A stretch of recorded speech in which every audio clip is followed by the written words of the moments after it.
And I'm Wendy, your South Orange County Specialist and Park City, Utah Specialist. Today we're going to be talking about the implications of owning real estate and going through divorce.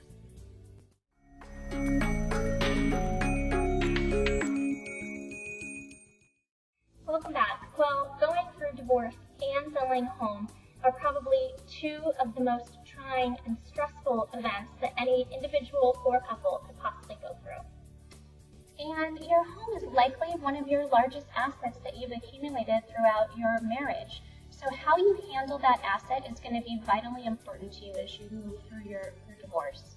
The first thing to do is decide what you want to do with the house. Now, most couples that are going through divorce go and decide on between one of three options. The first option is one spouse might choose to buy the other spouse's interest out.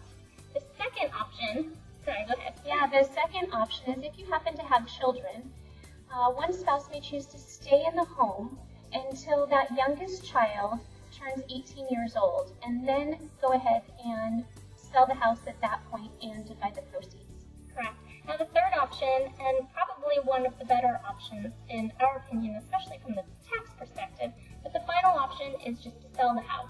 And we recommend if you're ultimately going to sell the house, don't get in an emotional battle and say, I want the house and then I'll sell the house after divorce, because that's a little short-sighted from a financial perspective. And we'll explain why. So there's a capital gains exclusion that you need to be aware of. As a married couple, if you choose to sell it while you're still technically married, you have what's called a $500,000 capital gains exclusion, which means $500,000 worth of profit in that home can be taken out and distributed tax-free. If you choose to wait and sell that home until after your house, until after your divorce, is finalized, you only have a $250,000 tax exclusion. That's a huge swing based on your tax basis. Absolutely. So you'll want to talk to your CPA or financial advisor before you get divorced and before you decide what you want to do with your primary residence. Now that you have consulted that financial advisor and you have decided to sell your house, we have 5 tips. Yes, and the first thing is proper preparation for getting ready to sell your house. Now, while most homes require some preparation, a divorce sale actually requires a tad bit more preparation. We really want to make sure that you don't tell your coworkers, you don't tell your neighbors, you don't tell your friends that you're going through divorce and that you're selling a house, because a lot of buyers will view that as a distressed sale, and you won't be able to maximize the value of the home during the sale process. You're going to want to carefully select your agent. A lot of times people might know a family member or a friend who they might want to list the home with.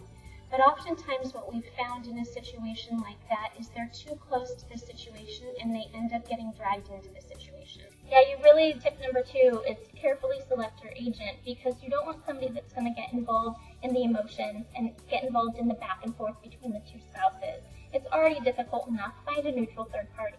Tip number 3 goes along with that. Great communication. You really want to make sure that the agent you choose is going to help you formulate a communication plan so that they sit down and they decide, hey, do you both want to be on every email together? Do you both want to be at every in-person conversation? Does one person even want to be involved at all? There's a lot to think about to make sure that the process goes smoothly.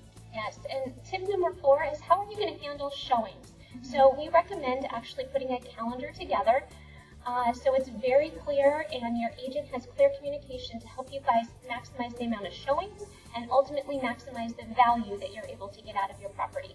And lastly, tip number 5 is make sure you have in writing and agreed upon who gets what from inside the home. So these are your personal belongings. You don't want to have any conflict over who gets Aunt Edna's bureau. So figure all those things out before closing day. So if you have any questions about selling your property while going through a divorce, Tracy and I are both here to help answer some questions. I'm Wendy and I can be reached at 949-887-1393. And I'm Tracy and you can reach me at 949-212-5218. Thank you so much. Have a great day.